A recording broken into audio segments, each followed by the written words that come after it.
was horrified by imperialism. He was amazed that such a small group of people in India, it's remarkable how small the Indian civil service and the soldiers were able to keep a country of hundreds of million people under control. Throughout India, millions of people, the poor and often most destitute, came to be known as untouchables. Thurman caught this as a major concern. Not only was a person despised and was aware of being despised, but they had somehow incorporated this into their very identity. And he made a correlation between that and the struggle of African Americans. Sue Bailey is a leading figure for the National YWCA. She takes on a leading role for the visiting delegation. She was one of the most intelligent, graceful people that you're ever going to meet. She just carried herself with such dignity. There was never any question about him not feeling that she was an equal. Sue Bailey Thurman looked like she was from India. She could have easily passed as a woman living in India. She lectured on the history of African Americans, from slavery to their present context, and especially the role of women. Over the next months, Thurman travels hundreds of miles across India and delivers more than 100 talks. More importantly for him, his horizons for religious expression are being opened. In India, everything was foreign and new. The smells, the altars, the flowers, the chanting, all of it was completely outside my universe. I had to find my way to the place where I could stand side by side with a Hindu, a Buddhist, a Muslim, and know that the authenticity of their experience was identical with the essence and authenticity of my own. During one presentation, Thurman is confronted by a lawyer who challenges him in a way he would never forget. The lawyer is shocked that an African American would come to India, a place colonized by the British, and a person who represents folks who have been former slaves and who are still segregated in the United States of America, would come as a representative of Christianity. I suspect he thought Thurman was just another missionary, the kinds that had come before, who were proselytizing and trying to get Indians to convert to Christianity. And he gets a surprise, because Thurman says, boy, I'm not here representing the religion about Jesus. That's the religion that oppressed me and also had a lot to do with the domination and subjugation of your people.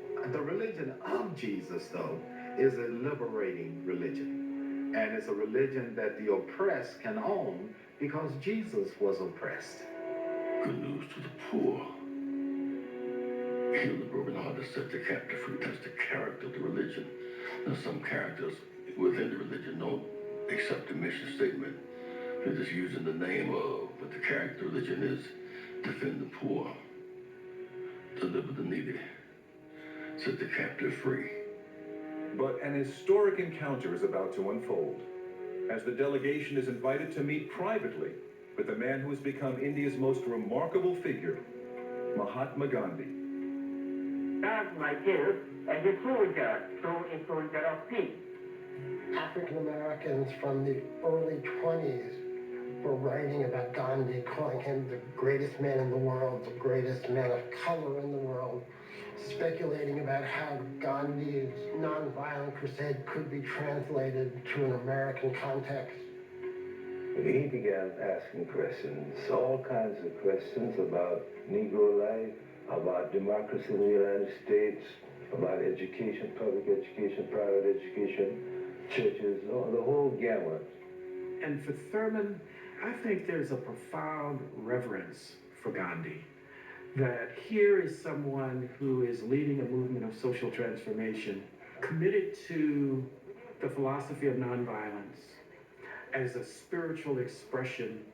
And when Gandhi says to Thurman that it's perhaps through the Negro that nonviolence will be a force of transformation for the world, I think Thurman received that as more than a blessing, but also an obligation.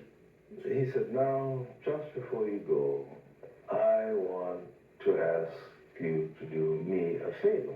And he said, will you sing? Were you there when they crucified my Lord? Because, he said, I think that that song, in essence, provides the meeting place where all of the human suffering and misery is touched by something that lifts it and redeems it. And we sang this song.